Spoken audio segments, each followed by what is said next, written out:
भगवान श्री कृष्ण और राजा मोरध्वज की कहानी पौराणिक कथा के अनुसार महाभारत के युद्ध के बाद अर्जुन को यह अभिमान हो गया था कि मैं ही भगवान श्री कृष्ण का परम भक्त और मित्र हूँ। इस कारण अर्जुन ने श्री कृष्ण से पूछा कि हे केशव, क्या तीनों लोकों में मुझसे भी बढ़कर कोई आपका परम भक्त है? तब भगवान श्री कृष्ण ने कहा कि हे अर्जुन, चलो आज हम इस बात की भी परीक्षा करते हैं। ऐसा कहकर श्री कृष्ण और अर्जुन ने ब्राह्मण का वेश धारण किया और यमराज का एक माया का सिंह साथ में लिया और घूमते हुए राजा मोरध्वज की नगरी में पहुंच गए। राजा मोरध्वज के राजमहल के अंदर चले गए। दोनों ब्राह्मणों को आता देखकर राजा मोरध्वज ब्राह्मणों का स्वागत करने के लिए स्वयं द्वार तक आए। राजा मोरध्वज ब्राह्मणों का स्वागत करने के लिए स्वयं द्वार तक आए।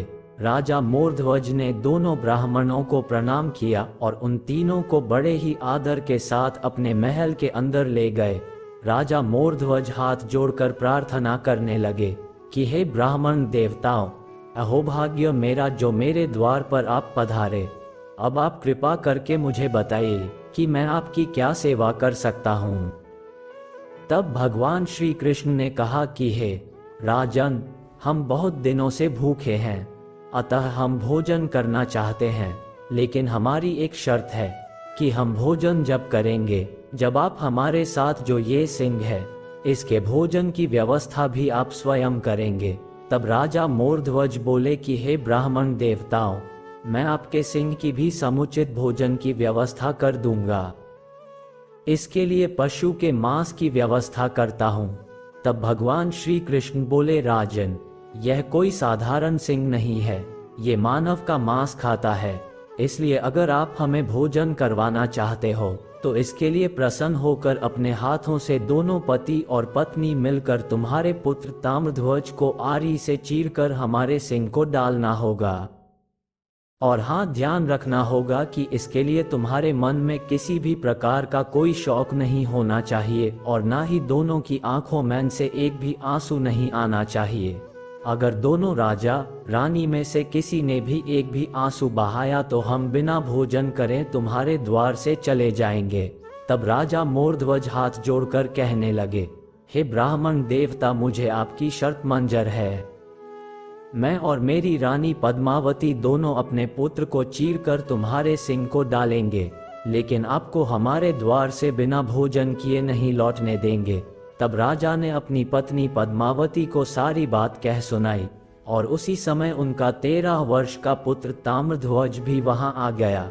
राजा मोरध्वज और रानी पद्मावती ने अपने पुत्र को गले से लगाया और कहा कि बेटा, आज हमारे प्रण की रक्षा के लिए तुम्हें बलिदान देना होगा। राजकुमार ताम्रध्वज मुस्कुराता हुआ बोला, पिताश्री, यह मेरा अहोभाग्य कि आज मैं आपके प्रण की रक्षा करने के लिए काम आ सकूंगा, क्योंकि पिता के रक्त से ही पुत्र का जन्म होता है और वह पुत्र बड़ा भाग्यशाली है जो अपने पिता के काम आ सके। ऐसा जब ताम्रध्वज ने अपने पिता से कहा तब राजा मोरध्वज कहने लगे, हम धन्य हैं कि हमें तुम्हारे जैसे पुत्र का जन्म हुआ। ऐसा कहकर भगवान श्री कृष्ण और अर्जुन के सामने राजा मोरध्वज ने अपने पुत्र को जमीन पर सुलाया और आरी पकड़कर एक तरफ अपनी पत्नी पद्मावती को बिठाया और दूसरी तरफ स्वयं राजा मोरध्वज बैठ गए। आरी पकड़कर दोनों राजा और रानी अपने पुत्र ताम्रध्वज को चीरने लगे। जब राजा मोरध्वज और रानी पद्मावती ने भगवान श्री कृष्ण के सामने अपने हाथों से अपने पुत्र को 2 भागों में चीर दिया और एक आंसू तक नहीं बहाया, जब अपने पुत्र को इस प्रकार चीरकर राजा मोरध्वज ने हाथ जोड़ करके भगवान श्री कृष्ण से कहा कि है ब्राह्मण देवता, अब आप भोजन करिए, हमने तुम्हारे सिंह के लिए भी भोजन की व्यवस्था बना दी है। जब एक शरीर का टुकड़ा सिंह को डाल दिया गया और राजा रानी के देखते देखते शरीर के एक टुकड़े को सिंह खा गया, तभी रानो पद्मावती ने भगवान श्री कृष्ण और अर्जुन को भोजन परोसा। राजा मोरध्वज कहने लगे, भगवान, अब आप कृपा करके भोजन करिए। तब भगवान श्री कृष्ण बोले, राजन, एक थाली और लगवाइए। राजा ने कहा कि भगवान, एक थाली और किसके लिए लगवा रहे हो? तब भगवान श्री कृष्ण कहने लगे, यह एक थाली तुम्हारे पुत्र के लिए लगाओ। राजा मोरध्वज बोले, हे ब्राह्मण देवता, आप कैसा मजाक कर रहे हो? हमने हमारे हाथों से हमारे पुत्र को चीरकर सिंह को डाल दिया, उसके आधे शरीर को सिंह खा भी गया। तब भगवान श्री कृष्ण बोले, आप थाली तो लगवाइए। तब राजा मोरध्वज ने रानी पद्मावती से कहकर भोजन की एक थाली और लगवाई। तब भगवान श्री कृष्ण बोले कि हे राजन, तुम अपने पुत्र को आवाज लगाओ। उसी समय जब राजा मोरध्वज ने अपने पुत्र को आवाज लगाई, बेटा ताम्रध्वज, बेटा ताम्रध्वज, जितने में पिताजी पिताजी कहता हुआ ताम्रध्वज दौड़ता हुआ आ गया। अपने पुत्र को जीवित देखकर राजा मोरध्वज और उनकी रानी पद्मावती की आंखों में प्यार के आंसुओं की धारा बहने लगी। राजा मोरध्वज और रानी पद्मावती श्री कृष्ण के चरणों में गिर गए और कहने लगे कि आप कौन हैं और आपने हमारी इतनी कठिन परीक्षा क्यों ली है? इतने में भगवान श्री कृष्ण और अर्जुन अपने वास्तविक रूप में प्रकट हो जाते हैं। भगवान श्री कृष्ण कहने लगे, धन्य हो राजा मोरध्वज और धन्य है तुम्हारी अतिथि सेवा। तुम्हारा जैसा दानवीर न तो कोई हुआ और ना ही होगा। मांगो, क्या वरदान मांगना चाहते हो?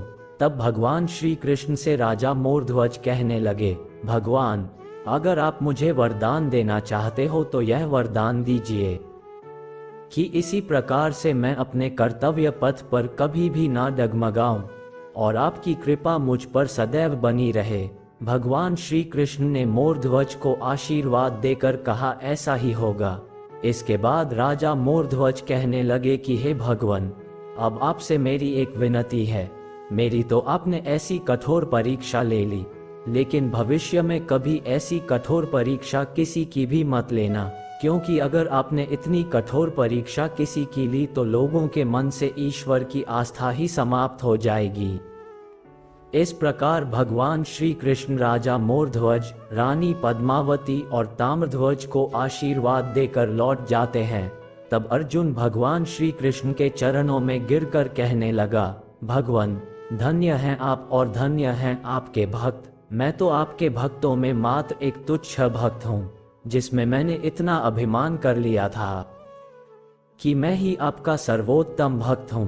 तब भगवान श्री कृष्ण कहने लगे हैं, अर्जुन, जो अभिमानी पुरुष है वो मेरा कभी नहीं हो सकता, क्योंकि मेरे भक्त तो वो है जो बहुत बड़े दयालु होते हैं और दुखियों की सेवा करते हैं। वीडियो अगर पसंद आया हो तो वीडियो को लाइक और चैनल को सब्सक्राइब करें और अपने दोस्तों के साथ शेयर करें। धन्यवाद।